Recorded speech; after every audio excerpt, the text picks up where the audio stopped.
What is going on, lads? Jack here, and welcome to episode 21 of the Road to Glory with FC United of Manchester. Hopefully you guys are good. I'm really good, actually. Really had a good pre-season with the club. I'll move on to that very swiftly and very shortly, but just first and foremost, the club turned professional this year. Obviously, with us being promoted, we're now in the conference, or it's now known as the Blue Square Bet Premier, but back in the good old days of English football, it was known as the conference. I still like to call it that, but as you can see, previous winners up here on the right. It's going to be a tough league this year. There's some pretty big teams in here, the likes of, Grimsby, Lincoln, Macclesfield, Stockport, Aldershot, fairly large teams, Dagenham as well. So there's some pretty big teams in here, and it's another league where there's only one automatic promotion spot and 4 playoff spots. So it's really going to be about, performing well and being consistent. You'll notice that we're the only people playing today because we share a ground with Bury, and at the start of the season League Cup matches are played. Bury have a match when we're meant to have a match, and so for that reason they've moved the league game forward rather than backwards, and so we're playing before everyone else, which I guess gives us a nice kind of opportunity to get a foothold in the league. We've got Tamworth in our first game, but first and foremost, just a quick look at the squad. Playing the same formation as last year. There's a few new faces who I will cover in a second.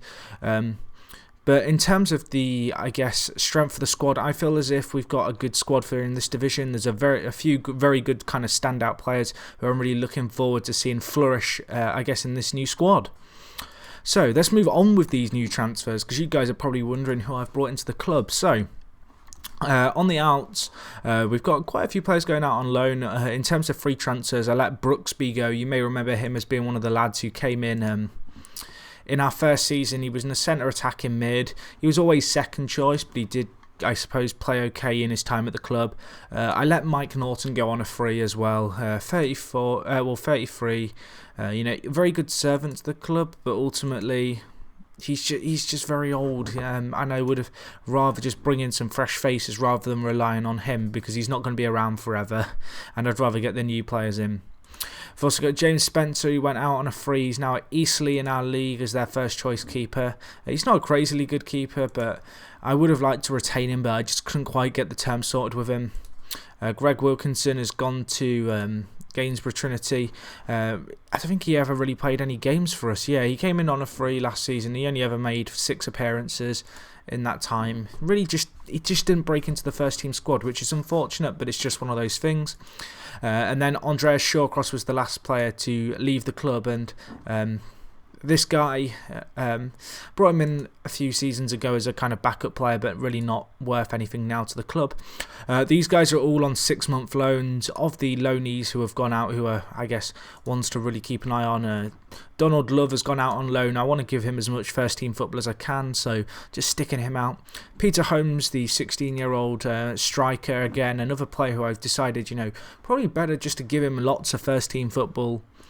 Kieran Kenlock, player who I don't think he's going to be around at the club for much longer. I couldn't sell him, send him out on loan, maybe get a bit of money for him at the end of his loan spell. Sam Sheridan, you may remember me going on last season about our abundance of central midfielders. I've loaned out Sam Sheridan to Bradford PA in the league below us, just to give him some consistent first team football. And then Neil Yadulali, who is a centre-back from the reserves team. He's not a bad player, but he's just not good enough for the first team. And I couldn't sell these players. A few of them I would have liked to have sold, but I just couldn't. So I guess a loan is the next best thing, really.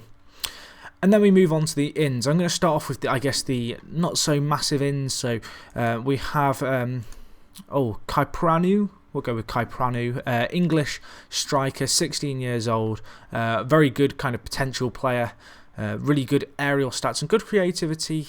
Maybe he'll develop. I'm going to give him a year at our club in the reserves, and then I'm probably going to move him out on loan to another kind of league team in maybe the league below us. We then also have Derek Kavanagh. I bought a few players from Ireland and Northern Ireland. You'll see them here. So Kavanagh from the Republic of Ireland, young left back, potential is there for him to maybe one day become a League One kind of standard left back. So I brought him in for 10k. He just gives a little bit more depth and strength to the defence. I brought in Max Fraser, who's just really a second choice goalkeeper for us. Hopefully Angus Gunn can remain fit. This guy might have to play the occasional game if Gunn's at international duty, because that has happened a few times in the past. But he's a young player and he'll be an adequate kind of backup, I suppose. I'm going to leave the two guys from Cliftonville for a second and focus on the free transfers that came in. The first of which was Tom Bradshaw from the Shrewsbury Town, I guess, reserve team.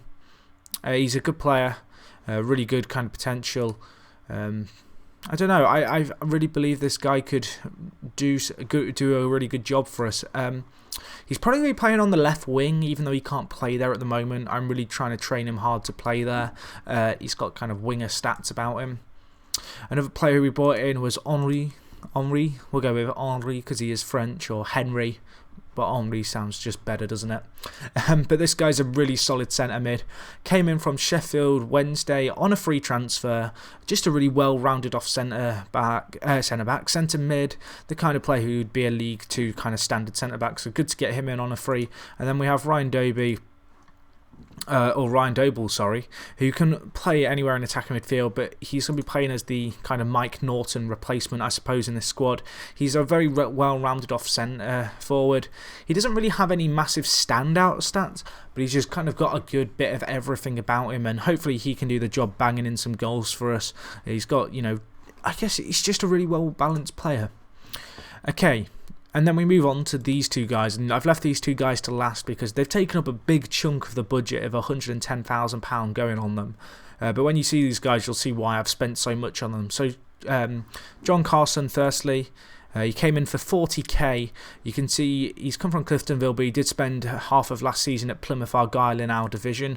This guy is a 16-year-old central midfielder. You can see his stats are going through the roof. This guy has so much potential. I'm really excited to see how he develops. He's got 4 under-21 caps for Ireland at the age of 16 as a central midfielder. This guy could potentially be a Premier League central midfielder. And then the other player, who you're going to notice I actually paid almost double for, so you'd be expecting him to be insane, and you'd be right to expect that. This is Glenn Stewart. This guy is on the decline massively, actually. That's slightly disconcerting. But he has been out with a sports hernia. I brought him in, and he passed his fitness test with 3 weeks left of his injury. So his stats have gone down because of, I guess, having a sports hernia. He's been out for a few months. But this guy can play right back or central at the back. Again, another player with under 21 Northern Ireland caps. This guy is almost 17, but again, this guy's crazy. The scouts are saying he could be a leading championship centre-back. I believe he can certainly achieve that, if not more. He's going to be getting bags of first-team football at the club. He's a player who I believe will really kind of flourish at our club, and as we go up through the divisions, assuming he can avoid injury. You'll see last season he actually made 30 appearances in our league as well, so I know he can play at this level to a reasonable standard, and hopefully he can really play well with the rest of the squad. But anywho, let's get straight into today's game. We are going to be playing Tamworth, as I said. Squad is on screen for you now. Just going with a pretty standard squad. I'm playing Bradshaw on the left, as I said. I don't know how well he's going to play on the left, but I have got the option to always just swap him out, and then him and Doble can always rotate. Should he really just struggle to adapt to the, I guess, left winger position I want him to play in the club. So I might actually just try him in the centre rather than on the left, because I've just realised that Kirby can play left. I'm not sure. We're in a situation where I can really kind of experiment with these players until I get something which I think works. And I'm really looking forward to this year. This should be a very good, team. I believe. I feel as if we've got loads of opportunity to really, progress here and play well in this league. I believe we've got the standard of players we need to have to do well in this league. I really feel as if we could be pushing for another top kind of 5 playoff spot finish this year. But Tamworth are not a bad team. I mean, they've been in this division for a long time. They're going to be matching us with a similar formation of the this formation seen by the game was a 4-3-3. I always prefer to think of it as a 4-5-1. I don't know. What do you guys think about that? Maybe leave that in the comments. There's a few formations where you line them up and then the AI just, I don't know, it doesn't kind of recognise it as the formation I see it as I play it. So quite a lot of players set to make their debuts. Reed is set to make his 25th league appearance as a professional footballer. He's only 16, so he's a crazily good talent up top. He's did a really good job on the right wing this year for us. And talking about on the left hand side, you might remember last episode about Wright being on the left. I decided to keep him at the club. He will be second choice left winger for the team, but I do believe he can do a job for the club. But anyway, let's get straight into this game. Hopefully we can do well here. I'm going to put the highlights onto key just so we're not sat around for too long, because I have talked for a long time at the start of this episode. But it's going to be really interesting to see how these players play together. We played 2 or 3 pre-season friendlies. I usually leave the friendlies to my staff until we get to the kind of a slightly higher division where I can, offer friendlies with the likes of Man City, Man U, big Premier League teams who I can actually make money off. But unfortunately for me, my assistant really screwed up only getting 2 pre-season friendlies. I did try to kind of, reprimand that and try and fix it. However, it was too little too late. A lot of teams that I asked just were too busy, and in the end, we had to settle for the 2 pre-season friendlies. But hopefully the club can, put in a good performance regardless, with perhaps slightly lacking match fitness. And Bradshaw's there on the left to bury it after 3 minutes. That's a really good start. Tamworth are adamant it was offside, but it's not been given. But no, Bradshaw's an interesting one because he can't play left wing at all, but his stats kind of lend himself to be more of a winger rather than the target man role I require from my strikers with the formation I play. So it'll be interesting to see how he, adapts. I noticed something popped up then from my assistant about the fact Tom Bradshaw wasn't playing in his natural position.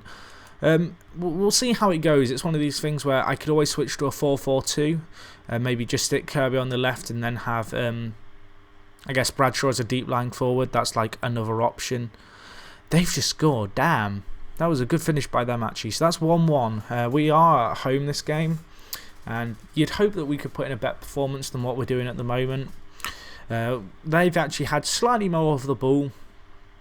Chances wise, it's pretty even though. That's Doble through. Doble smashes it, goes wide. The keeper saved it though, so hopefully we can make something of this second chance. Reed whipping it into the box. King is there. Oh, the keeper tips it over again. We are a very kind of tall, physical team. We've got plenty of players who can win the balls on set pieces in the likes of King and Evans. So when it comes through to this game, I am looking forward to it. I feel as if we should be able to do a good job. I'm happy with your performance. Oh, okay. Apparently, I should have absolutely slated them.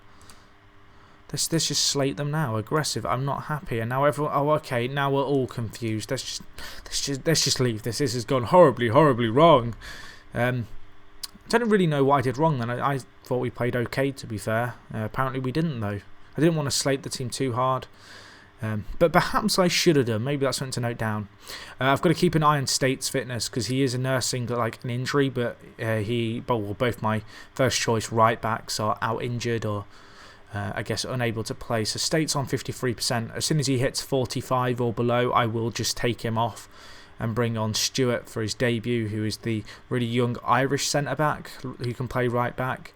But he's injured as well. He's still not 100% back from his sports hernia, so I don't want to bring him back too soon. And Kirby hitting the post there. Ball was worked well by Bradshaw into Doble in the centre, who nodded it down to Kirby. And we're almost at the 45% threshold. I'm getting ready here. We'll go for the sub now.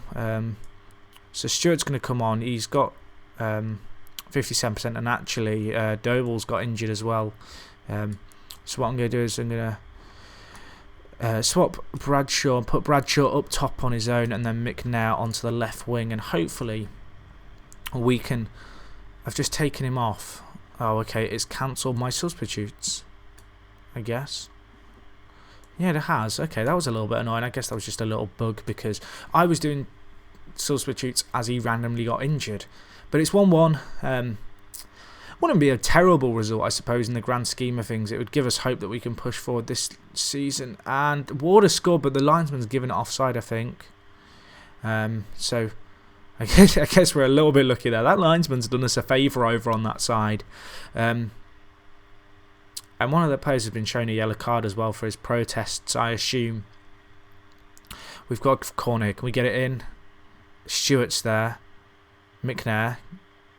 Where are you going, son? Get the ball into the box. We've got 3 minutes left. So, Reed. Bradshaw's had a really good debut. That was a good effort by him. Good save by the keeper.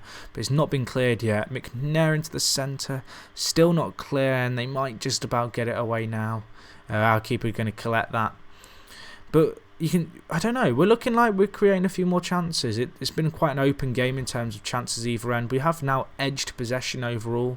And it looks like it's probably going to end with a 2-2 draw unless we can score with literally one of the last kicks of the game. So, overall, as the full-time whistle goes, 1-1 isn't the worst result ever. But at the same time, it would have been nice to win, especially being at home.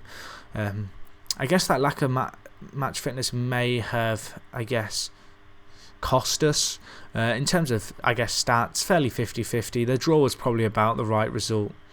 And their player who scored got man of the match. It was a quite, I want to say, nervy, kind of tense first game of the season game. Both teams kind of not wanting to lose, so that may explain why it ended how it did. But anyway, that's disappointing. Bradshaw made a debut. How did he get on his debut?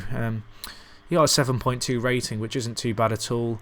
He's going to be a good player. I really hope he can flourish in the left winger position. If not, we've got the option of putting Doble there. But anyway, guys, I don't want to ramble for too long. This has already been a very long episode.